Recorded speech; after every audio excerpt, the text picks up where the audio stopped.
Hello नमस्कार दोस्तों। आज हम फिर से बात करने वाले हैं वरेनियम क्लाउड स्टॉक के बारे में और जानेंगे इसके इम्पोर्टेंट सपोर्ट और रेजिस्टेंस लेवल के बारे में। साथ ही ये वीडियो आपकी एजुकेशन के लिए है, बाय सेल की कोई एडवाइस नहीं है। फिर भी ये अगर आप ट्रेड करते हैं तो अपने फाइनेंशियल एडवाइजर से कंसल्ट करें। तो चलिए वीडियो की शुरुआत करते हैं। सबसे पहले हम यहाँ पर बात कर लेते हैं कि स्टॉक में ट्रेंड कौन सा चल रहा है। तो स्टॉक में ट्रेंड पहचानने का एक सिंपल सा तरीका होता है मूविंग एवरेज का, जो आप सभी को पता भी होगा।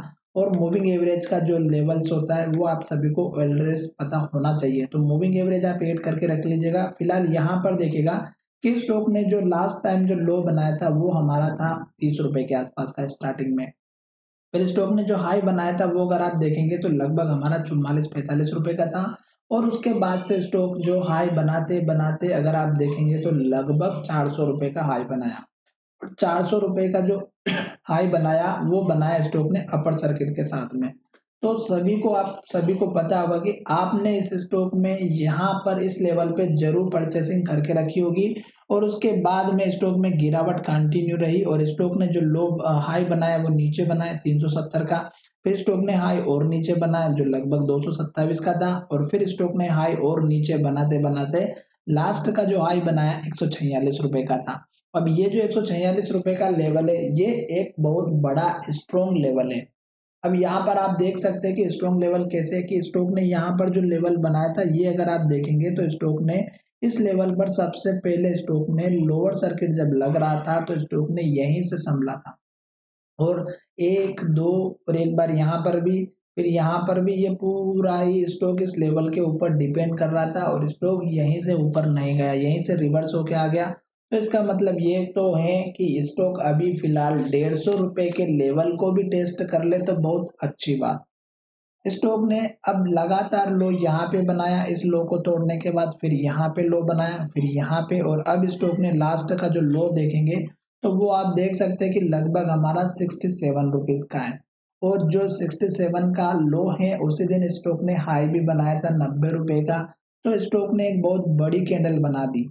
67 और 90 का जो हाई और लो है ये अभी स्टॉक इसके अंदर ट्रेड करता हुआ नजर आएगा।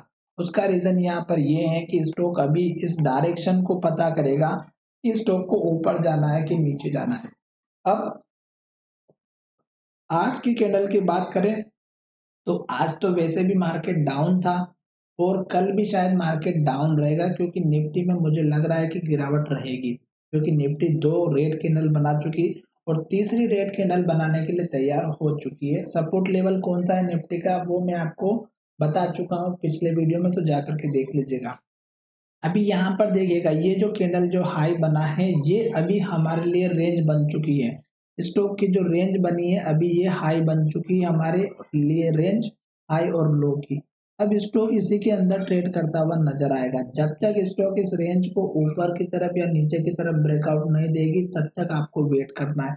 वैसे भी स्टॉक यहीं से रेड कैंडल बना रहा था, लो बना रहा था, रेड कैंडल बना रहा था, लो बना रहा था, और बनाते बनाते आप देख सकते हैं इस बड़ी सी ग्रीन कैंडल में जाकर के स्टॉक रुका हुआ था। ट्रेडिंग भी बहुत ज्यादा हुई थी, बहुत अच्छी सी ट्रेडिंग देखने को मिली थी, पर स्टॉक ने क्लोजिंग जो है फिर से बीच में दे दी कैंडल के पास में।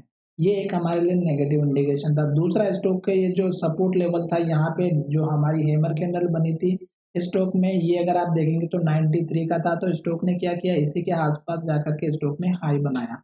अब यहाँ पर स्टॉक अगर ब्रेकआउट करके ऊपर की तरफ चला भी जाता है तो आप अपना टारगेट यहाँ पे रख दीजिएगा, जो लगभग हमारा इस कैंडल के लो का है, जो लगभग 100 रुपए का पहला टारगेट।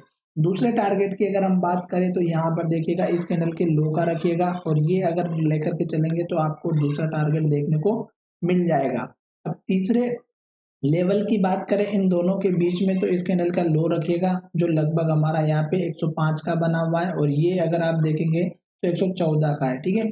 अब उसके बाद ऊपर का लेवल देखिएगा जो यहाँ पर हमारे लिए इंपॉर्टेंट बना हुआ, तो ये जो लेवल है स्टॉक का 129 रुपए से लेकर के 131 के बीच का, तो ये लेवल आप लेकर के चलिएगा, क्योंकि ये लेवल हमारे लिए सबसे इम्पोर्टेंट होने वाला है इन दो लेवल के बाद में। तो ये एक रेंज का काम करता हुआ नजर आएगा स्टॉक का, तो इसको ध्यान में रखिएगा। फिलहाल अभी हम ऊपर के लेवल की बात नहीं करेंगे, क्योंकि हमारे पास में ये जो लेवल है ये वाला, जिसका मैं कलर चेंज कर रहा हूँ 145-47 का, ये लेवल हमारे लिए इम्पोर्टेंट है। ठीक है।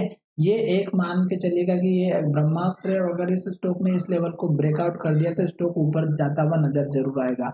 और फिलहाल स्टॉक नीचे की तरफ जा रहा है तो हमें वेट करना चाहिए, जब तक स्टॉक नया लो बनाएगा तब तक वेट करना है।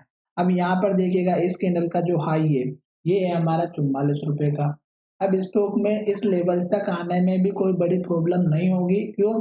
क्योंकि अगर स्टॉक जो हमारे 60 रुपए सॉरी 67 रुपीज का जो लेवल ये बना है ये अगर टूटेगा तो यही लेवल देखने को मिलेगा।